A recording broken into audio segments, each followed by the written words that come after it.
বর্তমানে যারা digital marketing শিখতে চাচ্ছেন তাদের জন্য আমার কিছু পরামর্শ। আপনি যদি ডিজিটাল মার্কেটিং এর জন্য লং টাইম সময় নির্ধারণ করতে না পারেন, তাহলে আপনার জন্য এই সেক্টরটা না। কেননা ডিজিটাল প্ল্যাটফর্মে নিজেকে গড়ে তুলতে হলে আপনার হাতে পর্যাপ্ত সময় এবং কঠোর পরিশ্রমের মানসিকতা থাকা দরকার। কেউ আপনাকে বিগিনার হিসেবে চাকরি অফার করবে না। নিজের জায়গা নিজেই তৈরি করতে হবে। সত্যিটা কেউ বলে না।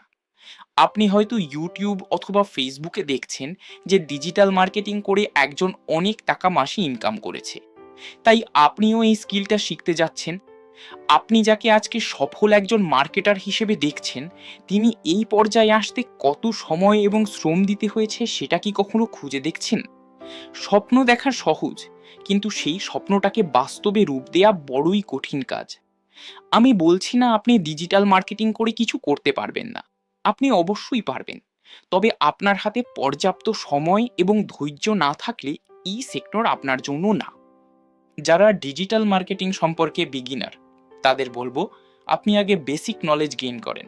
যেমন ফেসবুক পেজ তৈরি করা, হোয়াটসঅ্যাপ নাম্বার অ্যাড করা, ইনস্টাগ্রামে পেজের সাথে অ্যাড করা, পেজের ইস্যুগুলো সলভ করা ইত্যাদি। পৃথিবীতে নিজের অবস্থানকে স্থির গতিতে একটা পর্যায়ে নিয়ে যান। না হয়ে একটা সময় আফসোস করা ছাড়া আর কিছুই করতে পারবেন না। পরিশ্রমই পারবে আপনাকে আপনার গন্তব্যে পৌঁছে দিবে। তাই সঠিক সিদ্ধান্ত নিয়ে সামনে এগোনোই বুদ্ধিমানের কাজ। না হয়ে অযথা আপনার সময়গুলো নষ্ট হতে থাকবে।